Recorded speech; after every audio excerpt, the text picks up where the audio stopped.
après des souvenirs qui sont très forts et vraiment très émouvants, mon témoignage va être peut-être un petit peu plus simple. Ce que je veux dire, c'est que je voudrais quand même me référer à ce que tu as dit pour rappeler aussi la mémoire du Nehi, parce que je crois que tu as dit combien, quand il y avait eu ce défilé après la guerre et que les EI c'était une toute petite poignée par rapport aux autres éclaireurs ou éclaireuses, tu as cité un certain nombre d'éclaireuses qui avaient été des résistantes. Je voudrais ne pas oublier bien sûr Madeleine Cohn, qui a été une éclaireuse israélite et qui avait été arrêtée, torturée, avec un poème très célèbre que nous connaissons, qui s'appelait « Je ne trahirai point ». Ce que je veux dire aussi, pour rebondir par rapport à ce que tu as dit, et des prêts, eh bien, lorsque la FFE s'est dissoute, les EI ont eu les prêts en dot. Donc nous avons récupéré les prêts dans lesquels nous avons passé des moments absolument formidables. Alors pour revenir à ce que la FFE, et ce que vous avez rappelé est tout à fait exact, c'est que les EI avaient une double appartenance. On appartenait aux EI et on appartenait à la FFE. Alors moi, ce dont je me souviens, et c'est pour reprendre ce que tu as dit, c'est que pour moi, les rencontres des autres ont été vraiment des rencontres d'unité. C'est-à-dire qu'on avait, je ne sais plus laquelle d'entre vous l'avait dit, mais on avait la même promesse et la même loi. Et nous, les filles, ça nous rapprochait beaucoup. Parce que nous avions parfois des week-ends de formation. Et très honnêtement, parce que quelqu'un m'a posé la question, est-ce que le Shabbat, ça vous posait problème? Mais ça ne nous en posait pas. Alors je ne sais pas comment on se débrouillait, mais nous n'avions rencontré aucun des problèmes. Donc pour moi, vraiment, la FFE, c'était ces week-ends, c'était ces activités où on rencontrait des filles de différentes cultures, religions. Et alors, comme vous avez parlé d'anecdotes, je vais simplement en rappeler une. Qui va bien vous montrer ce que c'était que ces ponts. Ah non, je vais quand même dire autre chose, c'est que cette diversité, cette tolérance et cette façon de construire des ponts entre nous était telle que moi, quand j'étais une jeune cheftaine, eh ben, lors d'un de mes camps, j'avais une intendante qui était une guide de France. Parce que je pense que les guides de France, à ce moment-là, nous avaient rejoints.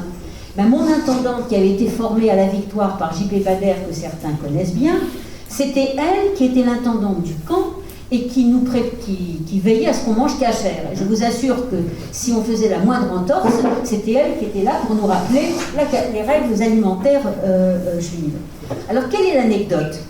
Eh bien, pour vous montrer justement cette complicité, cette fraternité, cette façon qu'on avait de se parler et d'être vraiment extrêmement proches les unes des autres, ben, c'était un jamboree qui avait eu lieu en Finlande. Et nous étions, c'était uniquement un jamboree de Girl Scouts, et il y avait donc une EU, une EI, une neutre, mais il y avait aussi une guide de France. C'était une délégation générale.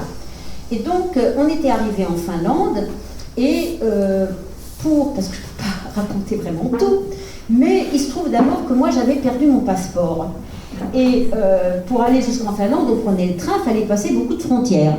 Donc, quand je suis arrivée à la gare pour rencontrer mes copines, que je ne connaissais pas, mais qui appartenaient à ces différentes mouvements scouts, je leur ai expliqué, j'ai un problème, j'ai pas de passeport.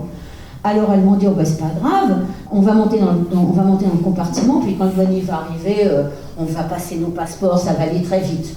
Bon, d'accord, donc c'est ce qu'on a fait. Puis les Belges sont arrivés, et on leur a expliqué, ouais, mais Cérès, puisque c'était mon prénom, mon totem, elle n'a pas de passeport.